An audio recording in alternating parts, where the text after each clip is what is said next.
నమస్తే, welcome to signal TV. నిన్న ఏదైతే ఇటు బీఆర్ఎస్ జూబ్లీహిల్స్ నియోజకవర్గంలో ఒక సభ అయితే నిర్వహించడం జరిగింది. మరి ఆ సభలో కూడా ఇటు మాగంటి సునీత గారు కన్నీటి పర్యంతమైన సంగతులు అయితే మనం చూసాము. మరి దానికి సంబంధించి ఇటు కాంగ్రెస్ వాళ్ళైతే దానిపై కొన్ని కామెంట్స్ చేయడం అయితే జరిగింది. మరి దీని పట్ల ఇటు బీఆర్ఎస్ కార్యకర్తలు నాయకులు ఏ విధంగా రెస్పాండ్ అవుతారనేది కూడా ఒకసారి వారి మాటలను తెలుసుకునే ప్రయత్నం అయితే చేద్దాం. బీఆర్ఎస్ నాయకులు ఖైరతాబాద్ ఇన్ఛార్జ్ మన గోవర్ధన్ రెడ్డి గారు అయితే ఉన్నారు, వారితో మాట్లాడే ప్రయత్నం చేద్దాం. పొన్నం ప్రభాకర్ గారు చేసిన వ్యాఖ్యలు ఏ విధంగా చూసుకొచ్చుంటారు? పొన్నం ప్రభాకర్ గారు ఒక పరిణితి చెందిన రాజకీయ నాయకులను మాట్లాడలేదు. ఎందుకంటే హస్బెండ్ చనిపోయి 3 నెలలు కాలేదు. ఎవరికైనా ఏడుపు వస్తుంది, బాధ అనిపిస్తుంది ఖచ్చితంగా. అంతమంది పబ్లిక్ చూసి ఏదైతే కేసీఆర్ గారి నాయకత్వంలో మాగంటి గోపినాథ్ గారు ఇంతమంది పబ్లిక్ ఒకసారి పబ్లిక్ మీటింగ్ చూసుకొని ఆ మాగంటి గోపినాథ్ జ్ఞాపకాలు గుర్తు చేసుకున్నప్పుడు ఖచ్చితంగా ఒక వైఫ్ గా ఒక హస్బెండ్ చనిపోయినప్పుడు ఖచ్చితంగా ఎమోషనల్ గా ఏడుపు వస్తుంది, ఖచ్చితంగా ఏడుస్తుంటారు. అది ఎవరికైనా సహజం. అది అంతే తప్ప ఏదో రాజకీయ లబ్ధి పొందుతుందని చెప్పేసి పొన్నం ప్రభాకర్ అట్లా మాట్లాడడం మాత్రం కరెక్ట్ కానే కాదు. ఇది పొన్నం ప్రభాకర్ దీన్ని తీవ్రంగా క్షమాపణ చెప్పాలి మాగంటి సునీత గారికి కానీ బీఆర్ఎస్ పార్టీ కానీ. ఇప్పుడు సానుభూతి ఓట్ల కోసమే ఏడ్చారు, అదొక డ్రామా లాగా క్రియేట్ చేస్తున్నారు బీఆర్ఎస్ వాళ్ళని చెప్పేసి కూడా మాట్లాడుతున్న పరిస్థితి. ఇప్పుడు ఒకటేనండి, ఏ కుటుంబ సభ్యులు చెప్పిన ఆయన ఇంట్లో మా ఇంట్లో ఎవరింట్లో చనిపోయిన కుటుంబ సభ్యులు చెప్తే చనిపోయినప్పుడు ఏదైనా ఇబ్బంది అయినప్పుడు ఖచ్చితంగా ఏమైనా గుర్తు చేసినప్పుడు కంపల్సరీ ఏడుపు వస్తుంది, కన్నీళ్ళు వస్తుంది. దాంట్లో ఎమోషన్ ఏముంది, సానుభూతి ఏమని చెప్పండి. ఖచ్చితంగా ఉంటుంది. కామన్ సెన్స్ లేకుంటే ఎట్లా మినిస్టర్ అని చెప్పండి. ఆయన కూడా రాజకీయ నాయకుడే కదా. గతంలో చాలాసార్లు సందర్భాల్లో పోటీ చేసి గెలిచిండు, చాలాసార్లు ఓడిపోయిండు, మొన్న గెలిచిండు, మినిస్టర్ అయ్యిండు. అట్లా మాట్లాడవచ్చు. ఒక ఉన్నతమైన పదవుల్లో ఉండి ఉన్నతమైన స్థానంలో ఉండేసి ఒక వైఫ్గా ఖచ్చితంగా ఎవరున్నా కూడా ఆ ప్లేస్లో ఏడుస్తుంటారు. దాని సెంటిమెంట్ కానే కాదు. ఖచ్చితంగా బీఆర్ఎస్ పార్టీ కేసీఆర్ గారు ఆ నాయకత్వంలో బీఆర్ఎస్ పార్టీ కారు గుర్తుకు ఓటేసి తెలంగాణ ప్రజలు ముఖ్యంగా జూబ్లీహిల్స్ ప్రజలు రెడీగా ఉన్నారు. జూబ్లీహిల్స్లో ఎలక్షన్లు వస్తాయని ఎవరు ఎక్స్పెక్ట్ చేయలేదు.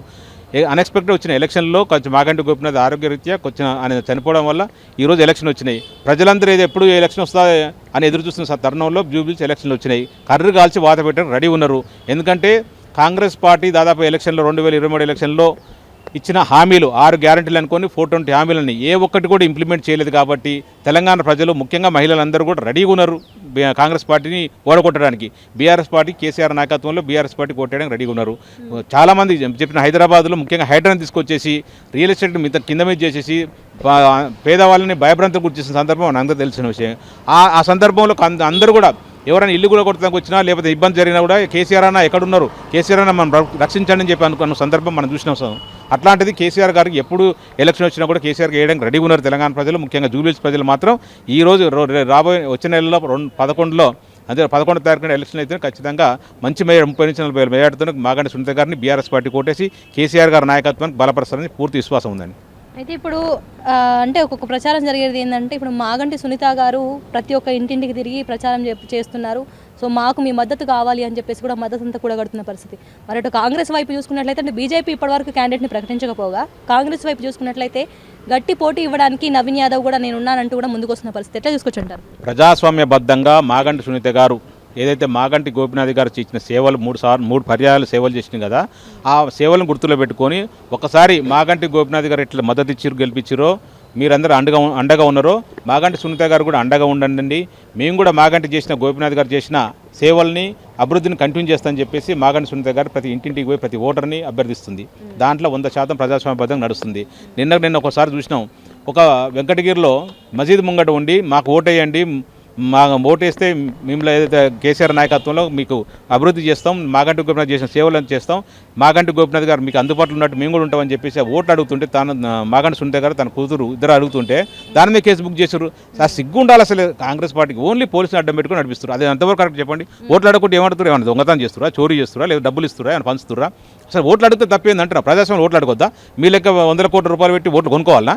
ప్రజాస్వామ్యబద్ధంగా ఓట్లు అడుగుతుంటే ఇంటింటికి పోయి భాగంలో అక్కడ మసీదు ఉండే మసీదుకి శుక్రవారం రోజు చాలామంది వస్తుంటారు కదా, పోయి మాట్లాడి మమ్మల్ని ఓటేయండి, మాగంటి గోపినాథ్ గారికి దృష్టిలో పెట్టుకోండి, మాగంటికి చేసిన సేవలు గుర్తు చేస్తూ కేసీఆర్ నాయకత్వంలో పనిచేస్తామని చెప్పి ఓటు అడుగుతుంటే దాని కూడా కేసు పాపం చిన్నపిల్ల అమ్మాయి మొన్ననే వాళ్ళ నాన్న చనిపోయింది, మొన్ననే వాళ్ళ హస్బెండ్ చనిపోయిండు, వాళ్ళిద్దరి మీద కేసు బుక్ చేయొచ్చని చెప్పి ఎట్లా అసలు మనసు ఎట్లా వచ్చింది చెప్పండి?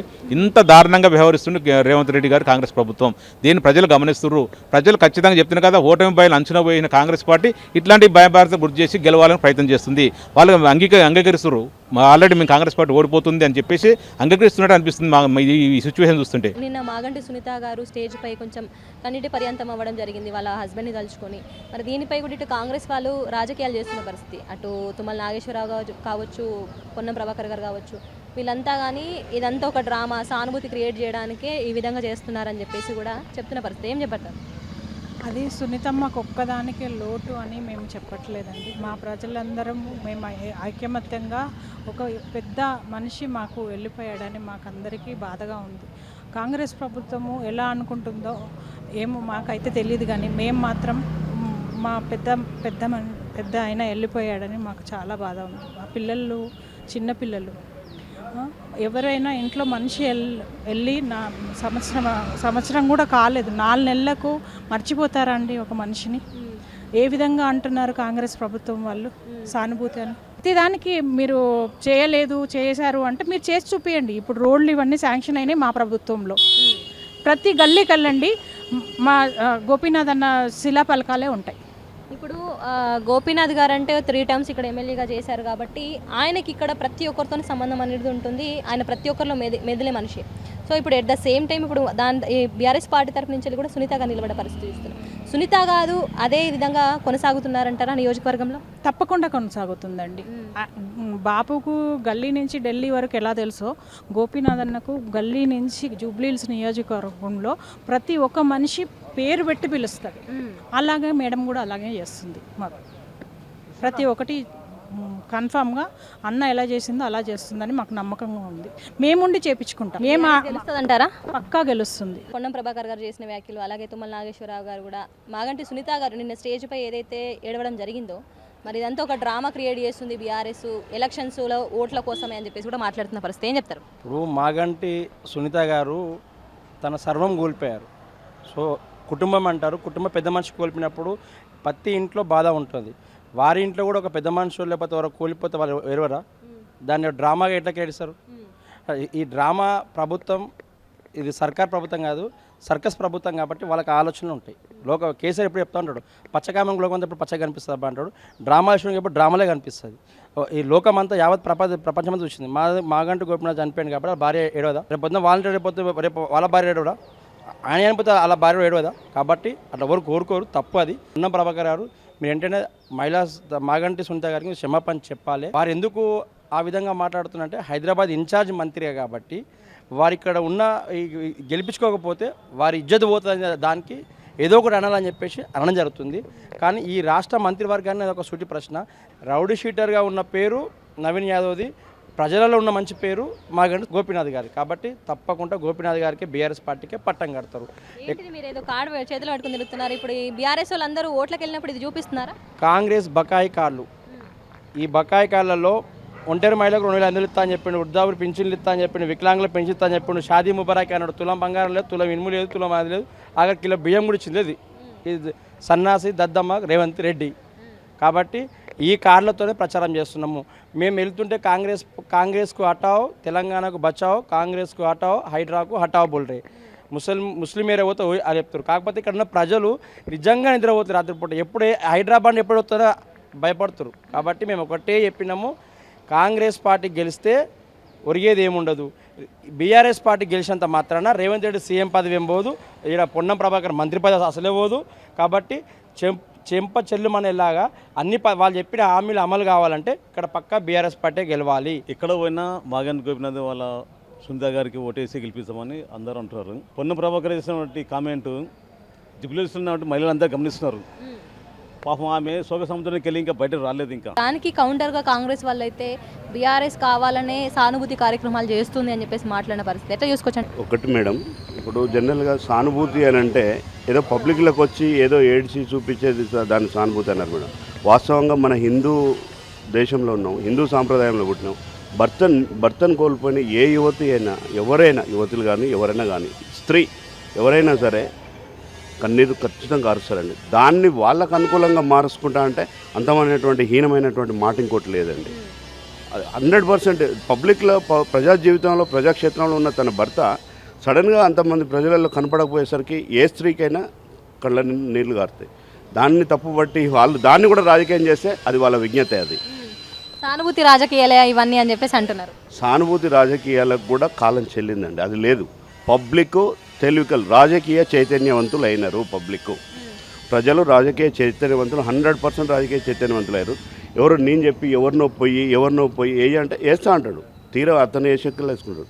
దీనికి రాజకీయ చైతన్యవంతులు అయినారు ఒకటి, దీనికి కూడా గత 10 సంవత్సరాలలో మా కేసీఆర్ గారి పరిపాలన, మా కేటీఆర్ గారి మార్గదర్శకత్వంలో పనిచేస్తున్నాం కాబట్టి దాన్ని చూసే ఇవాళ పబ్లిక్ మా వైపు ఉన్నారండి. 100కు 100% పబ్లిక్ మా వైపు ఉన్నారు. ఖచ్చితంగా గెలుస్తారండి. ఈరోజు చెప్తున్నాను, 50,000 పైచిలకు మెజారిటీతోటి మాగంటి గోపీనాథ్ గారు వాళ్ళ మిస్సెస్, గోపీనాథ్ గారు వాళ్ళ భార్య పేరు కూడా చెప్పట్లేనండి, నేను మేడం పేరు కూడా చెప్పట్లేదు. గోపీనాథ్ గారు, ఎందుకు గోపీనాథ్ గారు అంటున్నంటే తను చేసిన అభివృద్ధి కార్యక్రమాలు 2014లో మనకు తెలంగాణ వస్తే 2012లోనే అతను తెలంగాణ వచ్చిన తర్వాత మన కేసీఆర్ గారు బతుకమ్మ పండుగ చీరలని అవన్నీ ఇవన్నీ అన్నీ పెట్టిరు. అవన్నీ మన అందరికి తెలిసినవే. 14లో చీరలు పంపిణీ గవర్నమెంట్ పెడితే 12లోనే గోపీనాథ్ గారు స్టార్ట్ చేశారండి మహిళలకు తన డివిజన్లో, తన కాన్స్టిట్యున్సీలో. అట్లా ప్రజాసేవ చేస్తాడు. పార్కులను డెవలప్ చేసిండండి. సీసీ రోడ్లు కానివ్వండి, కాలనీ సొసైటీలు కానివ్వండి, టెంపుల్స్ కానివ్వండి, బాక్స్ డ్రైన్లు కానివ్వండి, ఇవన్నీ కూడా ఎక్కడ ఏ టెంపుల్కి వెళ్ళి అడిగినా దాంట్లో ఎంతో కొంత పాత్ర ఉంటుంది డెవలప్ అయిన టెంపుల్లో గోపీనాథ్ గారిది. ఏ కాలనీకి వెళ్ళండి, ఏ హౌసింగ్ సొసైటీ వాళ్ళ, కోఆపరేటివ్ సొసైటీ వాళ్ళకి వెళ్ళండి, ఏ ఇండిపెండెంట్ హౌజెస్లోకి వెళ్ళండి, ఎంతో కొంత ఒకటి జరుగుతున్నది గోపీనాథ్ గారితో. ఆ గోపీనాథ్ గారు కూడా కేసీఆర్ గారి అండర్లో పనిచేశారు కాబట్టి కేసీఆర్ గారు గత 10 సంవత్సరాలలో ఉన్నటువంటి ప్రవేశపెట్టిన స్కీమ్లు ఏవైతే ఉన్నాయో ఆ స్కీమ్లను ఏదో ఒక స్కీమ్ ప్రతి గడపకు అందింది. నేను ముందే చెప్పినండి.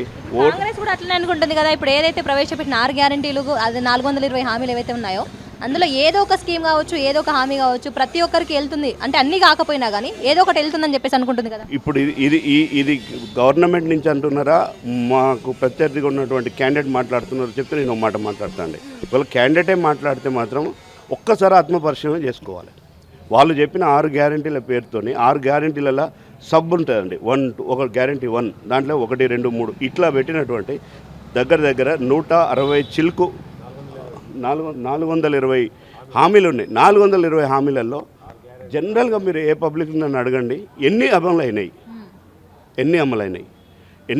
అని అంటే ఒక్కసారి గుండె మీద చేసుకుని ఆత్మపరిశీలన చేసుకుంటే ఆ మాట మాట్లాడే నాయకులకు కానీ పబ్లిక్ కానీ అర్థమైతే చాలండి. అది అయితే ఇప్పుడు మాగంటి గోపీనాథ్ గారు ఒక 15 సంవత్సరాలు ఇక్కడ తిరిగిన పర్సన్, ప్రతి ఒక్కరు ఆయన దగ్గరికి వెళ్ళి మాట్లాడేంత ఇది ఆయన సంపాదించుకున్నారు. ఇప్పుడు అదే చరిష్మా అనేది సునీత గారు కొనసాగిస్తున్నారని చెప్పేసి అనుకోవచ్చా? ఖచ్చితంగా అమ్మ, ఏది పుట్టుకతోని రాదు. ఆమె ఇప్పటి వరకు ఒక హౌస్ వైఫ్గా మాత్రమే తన జీవితాన్ని కంటిన్యూ చేసింది. ఇప్పుడు తన భర్త ఆశయాలను, పార్టీ నిర్ణయాలను కొనసాగించడం కోసం పబ్లిక్లోకి వస్తున్నది. ఈ రోజు కాకపోతే రేపు తెలుసుకుంటారండి, రేపు కాకపోతే ఎల్లుండి తెలుసుకుంటారు. ఏదైనా మనం చేస్తుంటేనే మనకు అనుభవం వస్తుంది. ఇంట్లో కూర్చుంటే ఏది రాదు. ఇంట్లో కూర్చుంటే ఆమె కూర్చున్నట్టే ఉంటుంది. ఇప్పటివరకు అయితే తన హౌస్ వైఫ్గానే ఉంది కదండి. మనకు తెలిసినంత వరకు పబ్లిక్ జీవితంలో, ప్రజా జీవితంలోకి అయితే రాలేదు. ఖచ్చితంగా వస్తారు. ఖచ్చితంగా ఆయన ఆశయాలు కొనసాగిస్తారు. గోపీనాథ్ గారు ఆశయాలు కొనసాగిస్తారు. ఆయన ఏదైతే డెవలప్మెంట్ చేసినో దానికి 1% తగ్గకుండా కూడా తను డెవలప్మెంట్ చేస్తారు. సో ఇప్పటి వరకు అయితే ఇక్కడ ఉన్న కార్యకర్తలు మాట్లాడిన మాటలు అయితే మనం చూసాం కదా. ఏదైతే కావాలని డ్రామా రాజకీయాలు చేస్తుంది బీఆర్ఎస్ అని చెప్పేసి కూడా అటు పొన్నం ప్రభాకర్ కావచ్చు, అలాగే తుమ్మల నాగేశ్వరరావు వీళ్ళు చేసిన వ్యాఖ్యలను కూడా ఇటు బీఆర్ఎస్ మేము దానికి కౌంటర్గా తిప్పి కొడుతున్నామని చెప్పేసి మాట్లాడుతున్న పరిస్థితి. ఎట్టి పరిస్థితుల్లో అంటే ఇప్పుడు మహిళపై చేసిన వ్యాఖ్యలకి కూడా క్షమాపణ చెప్పాలి వాళ్ళు అని చెప్పేసి మాట్లాడుతున్న పరిస్థితి. కాంగ్రెస్ ఎన్ని ప్రచారాలు చేసినా కానీ ఖచ్చితంగా గెలిచేది బీఆర్ఎస్ అని చెప్పేసి కూడా మాకు నమ్మకం ఉందని చెప్పేసి ఇటు కార్యకర్తలు చెప్తున్న పరిస్థితి. కెమెరా పర్సన్ మహేష్తో Shailaja, signal TV, Jubilee hills.